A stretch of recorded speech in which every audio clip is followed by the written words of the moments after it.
You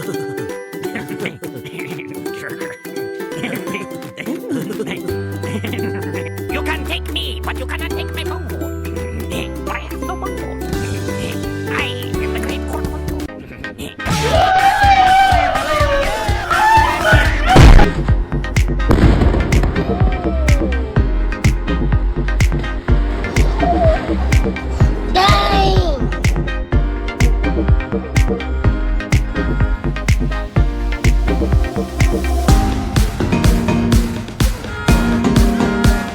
Thought, and what I have learned by inquiry.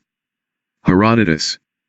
I. The religious nature of the fairy faith. There is probably no other place in Celtic lands more congenial, or more inspiring for the writing down of one's deeper intuitions about the fairy faith, than Carnac, under the shadow of the pagan tumulus and mount of the sacred fire, now dedicated by triumphant Christianity to the Archangel Michael. The very name of Carnac is significant, and in 2 continents, Africa and Europe, to follow the certain evidence of archaeology alone. There seem to have been no greater centers for ancient religion than Carnac in Egypt and Carnac in Brittany.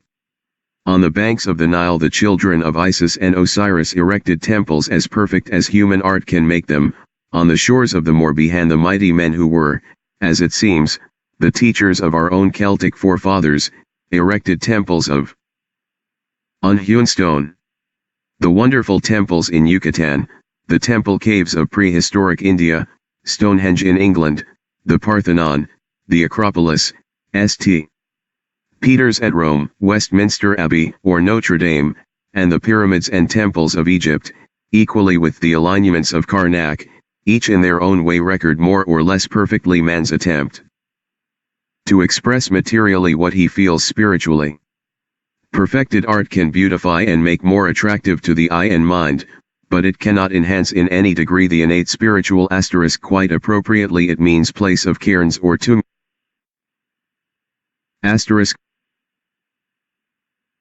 Ideals which men in all ages have held, and thus it is that we read amid the rough stone menhirs and dolmens in Brittany, as amid the polished granite monoliths and magnificent temples in Egypt, the same silent message from the past to the present, from the dead to the living.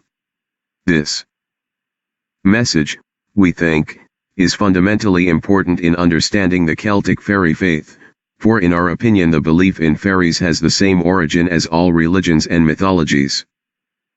And there seems never to have been an uncivilized tribe, a race, or nation of civilized men who have not had some form of belief in an unseen world, peopled by unseen beings.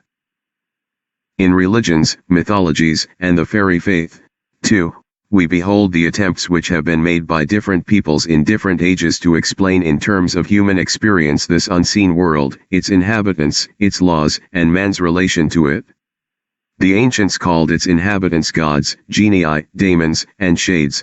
Christianity knows them as angels, saints, demons, and souls of the dead.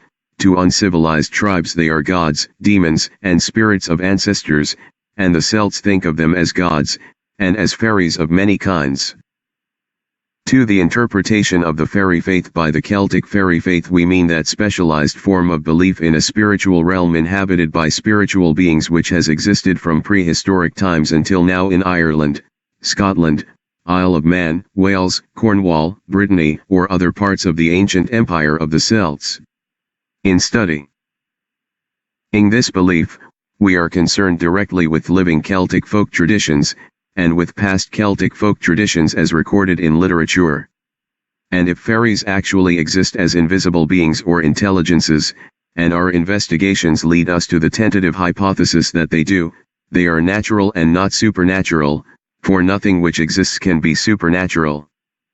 And, therefore, it is our duty to examine the Celtic fairy races just as we examine any fact in the visible realm wherein we now live, whether it be a fact of chemistry, of physics, or of biology. However, as we proceed to make such an examination, we shall have to remember constantly that there is a new set of ideas to work with, entirely different from what we find in natural sciences, and often no adequate vocabulary based on common human experiences.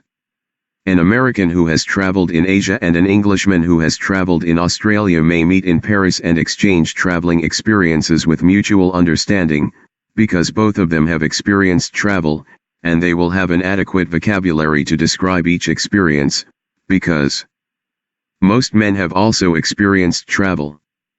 But a saint who has known the spiritual condition called ecstasy cannot explain ecstasy to a man who has never known it, and if he should try to do so would discover at once that no modern language is suitable for the purpose. His